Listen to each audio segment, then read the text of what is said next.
السلام عليكم ورحمة الله وبركاته. بسم الله الرحمن الرحيم.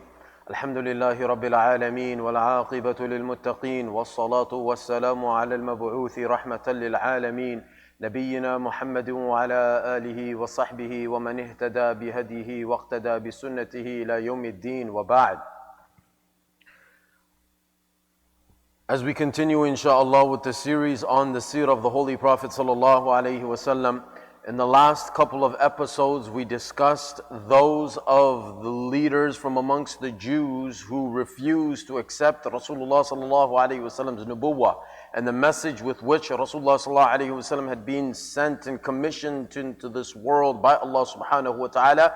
And then we also made exclusive mention by certain Jews that Allah subhanahu wa ta'ala had blessed, Allah had enlightened, Allah had given them the divine grace or divine ability, and they had embraced Islam at the hands of Rasulullah sallallahu alaihi wasallam.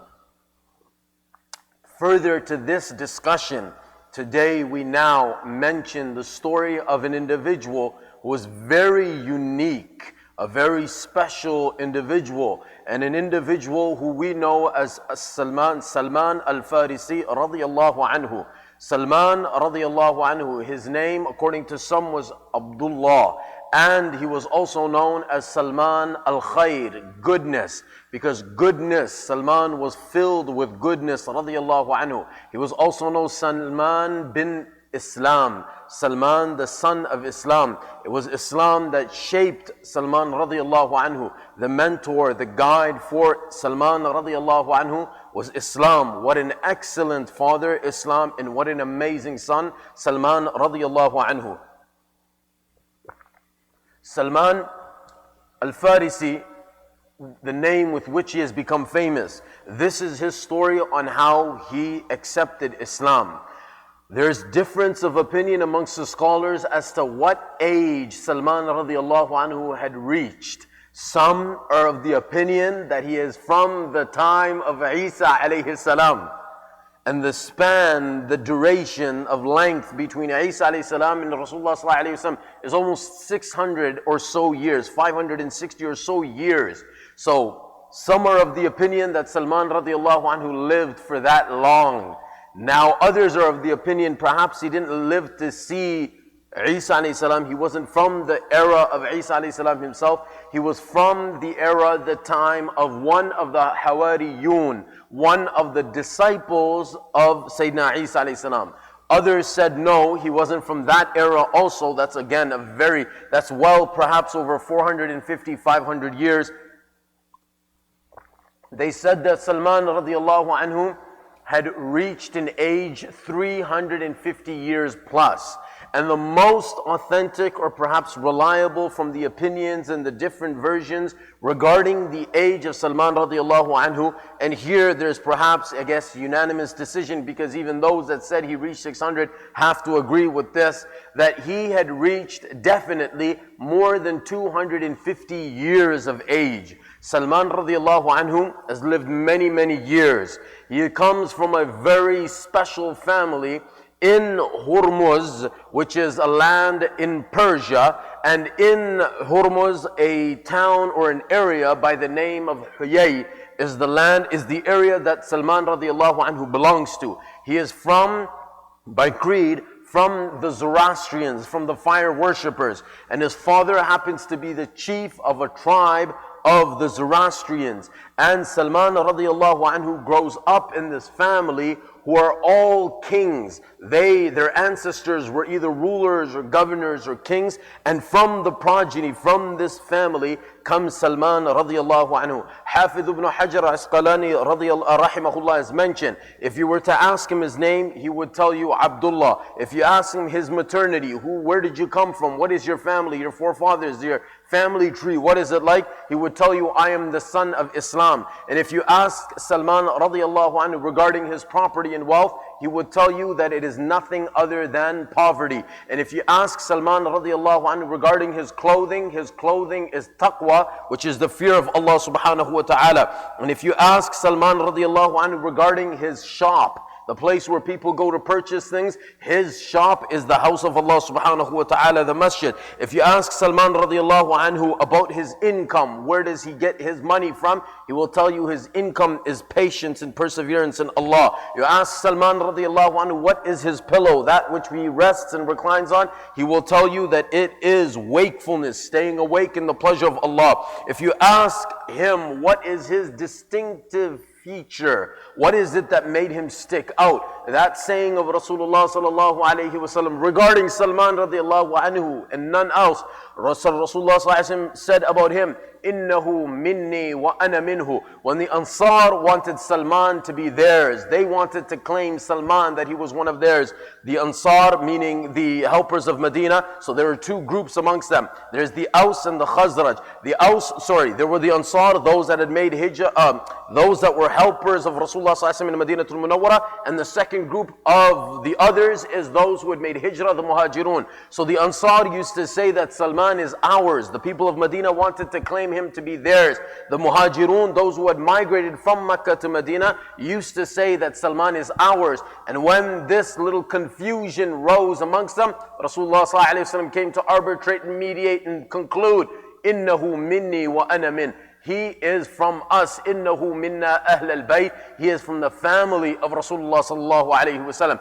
If you ask Salman radiallahu anhu, what is his objective? It is seeking none other than the pleasure of Allah. If you ask Salman al-Farisi radiallahu anhu, what is his destination? Which route is he headed to? It is none other than the gardens of Jannah, the gardens of paradise. And if you ask Salman radiallahu anhu, what is or who is his guide that is going to get him there? It is no one else other than Muhammadur Rasulullah sallallahu alayhi wasallam. This is the story of a remarkable individual. Salman radiallahu anhu on one occasion mentioned his story to Ibn Abbas radiallahu anhu. So this story comes to us from Ibn Abbas radiallahu anhu, goes like this. Salman radiallahu anhu narrates to Ibn Abbas saying that I was very beloved to my father. My father was the chief of his tribe. I was so beloved to him as his son, I was not allowed to leave my home. The premises of my home, I was not allowed to exit. My father never wanted that I should be outside of his vision. At all times, he wanted to know my whereabouts. He wanted to know about my condition. I was protected by him like a virgin girl is protected at home. Of course, this analogy then meant so much, unfortunately, because of today's degeneration, demoralization, all the lewdness, the inequity, and the shamelessness that we find. I don't know how much weight it holds, and this is just something that I thought of now. Nevertheless, back then it meant something very great. So this analogy is given by Salman radiallahu anhu. This is the manner in which my father preserved me, protected me, and kept a very watchful eye over me.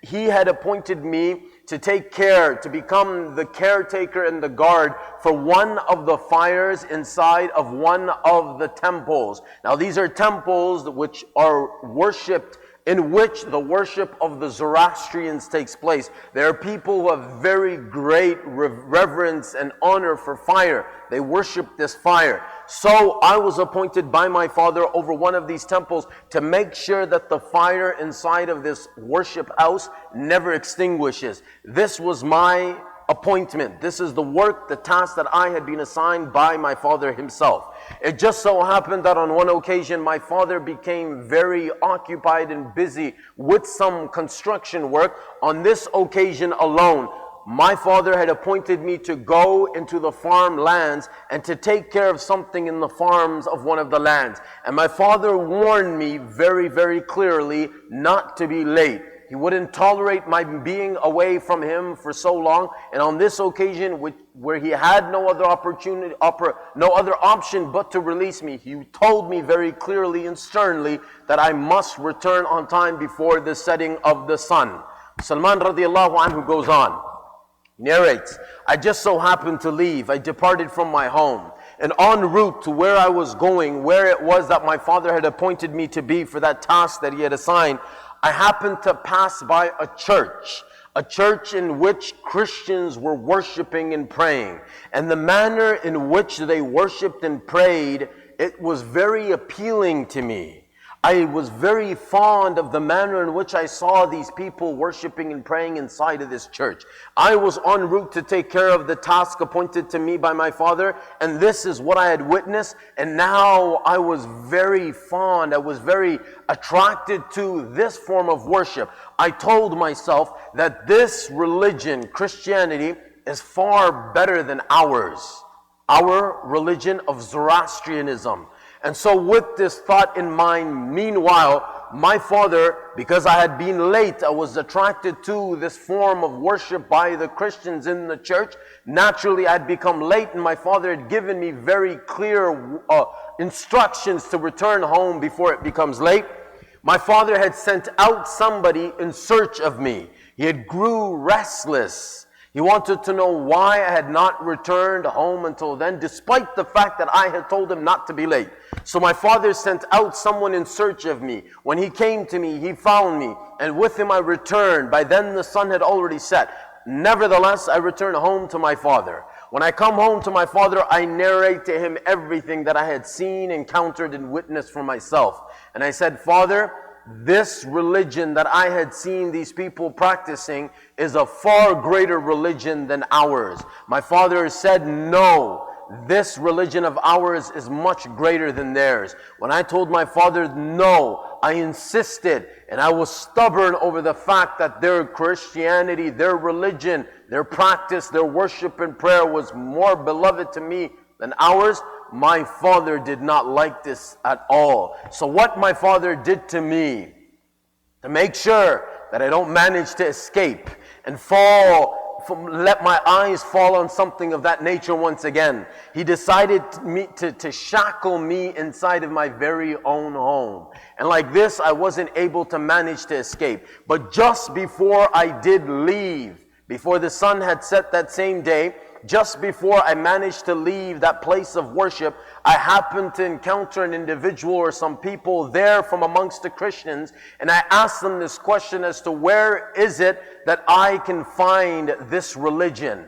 What is the headquarters and the hub for this religion that you people practice? I was told that the hub for this religion that they practice was in Palestine. With this, I came home, narrated to my father, moving forward into the story which we've already heard. Then my father decided to shackle me up. After putting me into shackles, what happens next? Salman radiallahu ta'ala anhu narrates, I managed to get my message to those people that if ever they knew of anyone that was departing to Syria, that was going in that direction. Now remember, Palestine, Jordan, modern day Syria, may Allah save the people of Syria and all the other Muslim lands throughout the world. So it was made of Jordan, Syria, Lebanon, and Palestine. So Syria includes Palestine. So I asked them, I passed this message on to them, and it reached them that if they knew of any caravan that was going in that direction from Persia to Syria, they must at once inform me. So it happened that after some days, they gave me the message. They replied by telling me that very soon a caravan was heading in that direction. They were very soon going to depart to Syria. Salman radiallahu anhu narrates, I managed to unshackle myself. I removed these chains with which my father had locked me inside of my own home, and off I went. The quest for the search for the truth of Salman radiallahu anhu begins from there. He says, I went from there until I came to Syria. After landing in Syria, I inquired from the people as to who was the most honorable, the greatest of all, the most noble of all of the priests that he could go and learn Christianity from.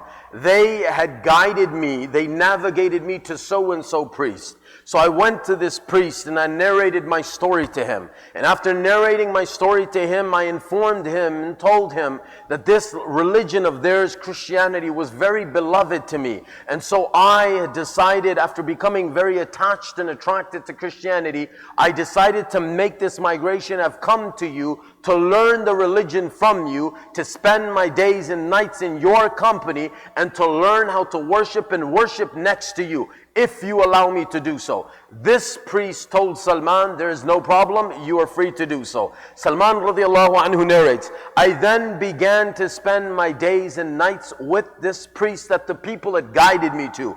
But only a few days had passed by when I came to realize that this was a man that was not upright morally. He was a very strange individual in his practices. What he would do is encourage, and he would ask the people for charity. And so all of these people would bring their charity, what we know as sadaqah, they would bring their alms to him. And after receiving the charity from the people himself, instead of going further and distributing it amongst the poor and the needy and the destitute, what he would choose to do is keep all the charity for himself. And this was very strange to me. This was the same individual that all the Christians held in very high esteem and regard. And I was amazed at witnessing and seeing something like this. And I came to find in his possession, from all the wealth that he had in this fraudulent manner collected from the people and chose not to distribute to anybody that was poor and needy. He had managed to accumulate for himself 7 earthen vessels of gold. 7 earthen-like pots filled with gold. And eventually the time for this person came when he had breathed his last and he had to leave this world.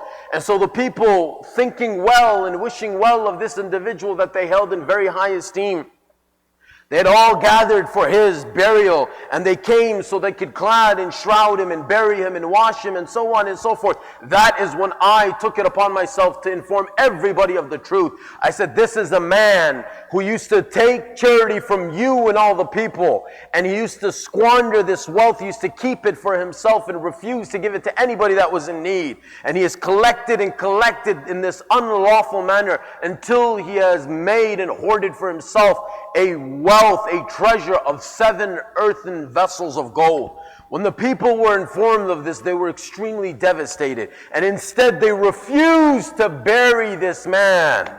They refused to bury him. And instead, what did they do? They put him on a cross, and they began to pelt him with stones until he died in this manner, until he was no more. He was already dead until they finished him off.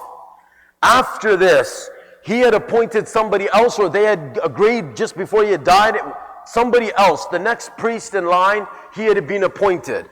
And Salman radiallahu anhu says, I had decided to go to this priest next.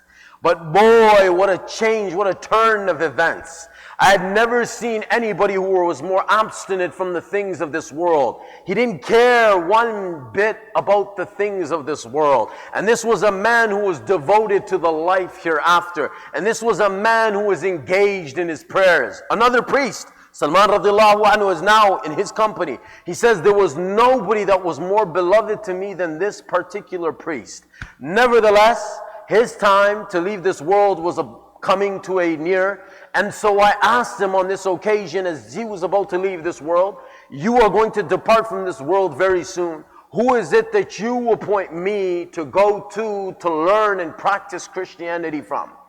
And so this individual, the very beloved one to me, he informed me that there was in Mosul, which is in modern day, if I'm not mistaken, Iraq. You go to Iraq and there you will find a very great alim.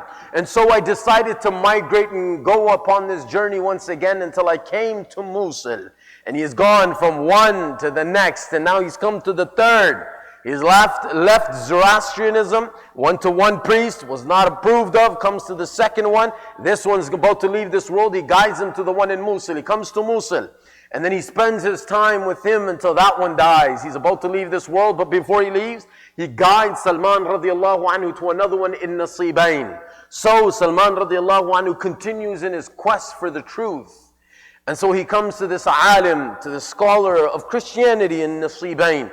And he continues to spend his days and nights with him until just as he was about to depart from this world, he inquired from him as to where he should go. He then guides him to another priest. And this time he would guide him to a priest in a land by the name of Amira. I believe it was a land by the name of Amira, if I'm not mistaken. So I went to that land, and there I found another individual. Yes, I found the Umuriyah. When I came to Umuriyah, I found this priest and I continued to spend my time with him. Just as he was about to leave this world, I put the same question to him also, asking him, who is it that he would guide me to next? This man then informed me that there's perhaps nobody that I can guide you to after this. However, that time is very near when the last promised prophet is going to appear. He will migrate to a land of date palms, date trees. He will be on the creed of Sayyidina Ibrahim alayhi salam. You will find 3 signs in this man. And the first sign is that he does not consume or accept any charity. Sadaqah is not accepted by him. The second sign that you look for and find is that he does accept hadiyah, gifts. He will gladly accept and consume gifts. And the third sign is the seal of prophethood that you will find on his back between his 2 shoulder blades situated there. If you get any opportunity to go to him, you find him, you go at once. Salman radiallahu anhu says, then what I decided to do is I saw a caravan that was going in that direction. And I told these people of the caravan that I have accumulated with me some possessions, some goats and some camels.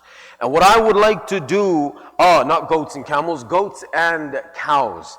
I would like to give to you these goats and cows in exchange for you to take me with you on this caravan until you make it to that land of date palms.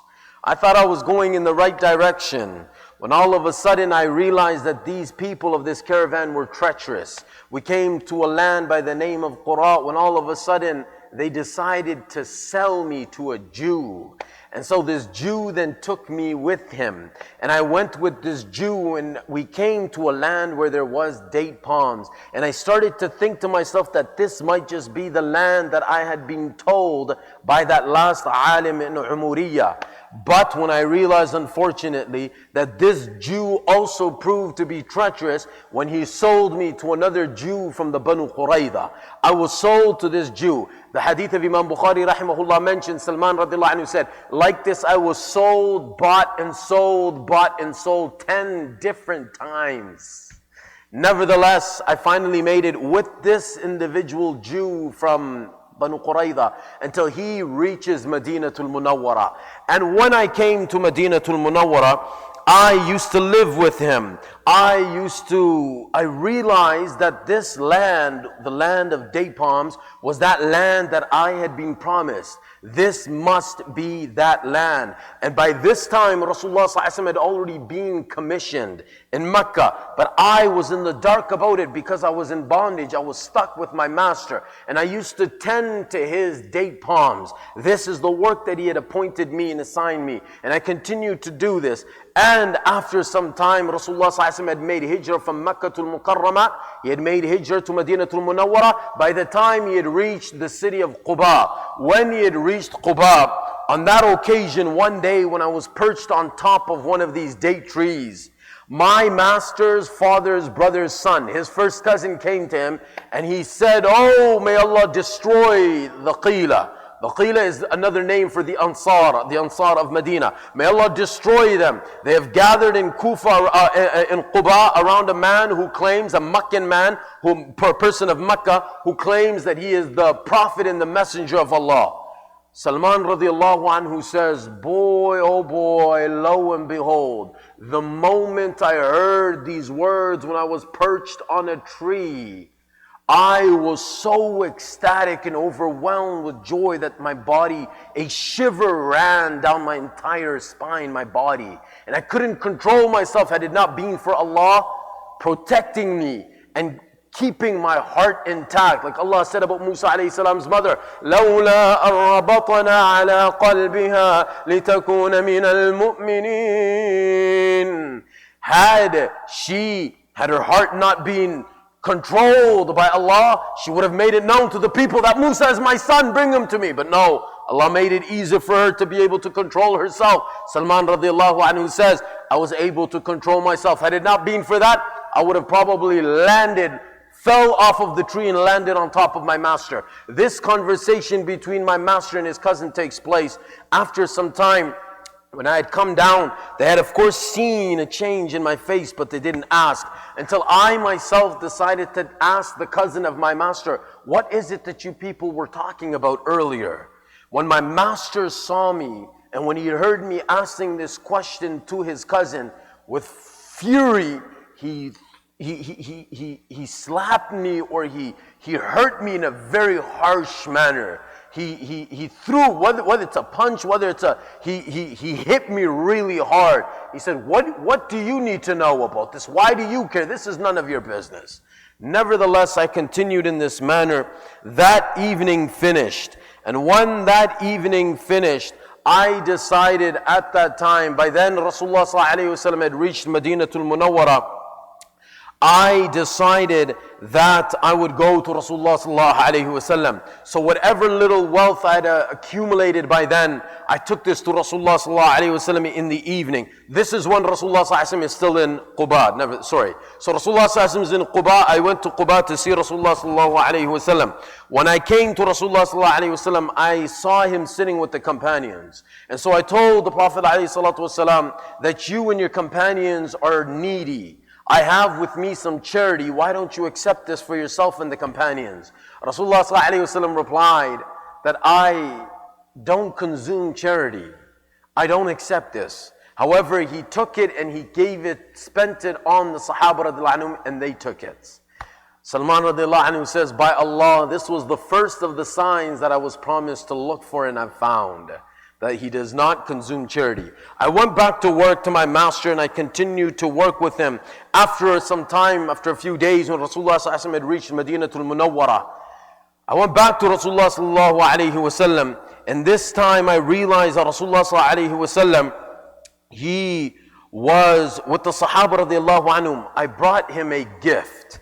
I presented it to him. Rasulullah ﷺ gladly accepted it. He took it for himself and for the Sahaba. I said, by Allah, this is the second sign that I had been asked to look for and find, and indeed I have found. The first, he didn't consume the charity, and two, he has accepted the gift.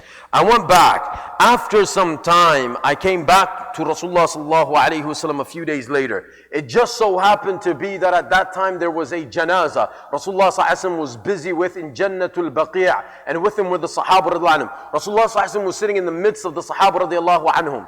And I really was eager to look for the sign of nubuwwah, the seal of prophethood. So I came and sat behind Rasulullah ﷺ. And Rasulullah ﷺ realized this. And so what the Prophet ﷺ did, he lifted the back of his shirt so I could see this sign. And the moment I saw it, I burst into tears and I kissed the seal of Rasulullah ﷺ. Rasulullah ﷺ then instructed me to come and sit in front of him. And then I came and I sat in front of him. Salman radiallahu anhu said to Ibn Abbas, I then told the entire story of my entire journey of the quest for the truth to Rasulullah ﷺ and the Sahaba, just as I am telling you now, O Ibn Abbas. It was then and there on that occasion that I embraced Islam at the hands of Rasulullah ﷺ. And indeed, the Prophet ﷺ was overjoyed. However, after some time, I had to go back. So I went back to my master. And when I went to my master, I had to continue in my service to him. And because of my being busy with my serving my master, like this, I missed the battle of Badr. And in the 30th of Hijrah, I missed the battle of Uhud. And then after this, Rasulullah ﷺ had instructed me. He said, "Oh Salman, why don't you make a deal of mukataba with your master?" Mukataba is when a servant, when he makes an offer to his master that I will work for you for X amount of money or X amount of service until I am free. So Salman radiallahu anhu, acting upon the advice of Rasulullah ﷺ, decided to go back and put this before his master. His master agreed. But what was it that Salman radiallahu anhu would have to give to earn his freedom? 40 uqiyya of gold. Now uqiyya is the measure used at that time. 1 uqiyya is 37 grams of gold. So this is a total of 1,480 grams of gold. That is a stupendous amount. This is 1400 years ago. 1,480 grams of gold, plus you will have to plant for me 300 saplings of date palms. So Salman radiallahu anhu went to Rasulullah sallallahu alayhi wasallam and said, this is what happened. I presented the offer to him and he told me I would have to give him 40 uqiyah of gold, and with that 300 saplings of date palms, and I would only be free after every one of them would flourish and bear fruit, and then I would be allowed to leave. Plus the 40 uqiyah of gold. Rasulullah sallallahu alayhi wasallam then began to encourage his sahaba. There was nobody in history that could give like the sahaba radiallahu anhum. And so they began, some came with 30 saplings, some came with 20 saplings, some came with 15 saplings. For Salman al-Khair, Salman ibn al-Islam, Salman minna ahl al-Bayt. Some came with 15, some came with 10. And they all managed to bring together until 300 had been completed. Once all 300 saplings were brought to Rasulullah sallallahu alaihi wasallam, Rasulullah sallallahu alaihi wasallam himself planted them with his own Mubarak hands. How lucky is Salman to free Salman from his bondage. Rasulullah sallallahu alaihi wasallam is planting all 300 of these, and with every one, Rasulullah sallallahu alaihi wasallam is making dua for barakah. Within 1 year, every single one of them would flourish. Every one of them was giving off fruit. Not one single plant sapling died. That was the 300 saplings, but now the uqiyah of gold.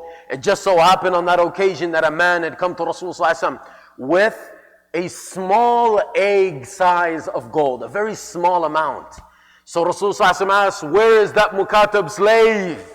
In reference to Salman. Salman radiallahu anhu was brought. Rasulullah told Salman, Salman, take this and go and pay your master with this for your freedom. Salman says, I looked at this and I said, Ya Rasulullah, this is too small. This is so little. What am I going to do with this?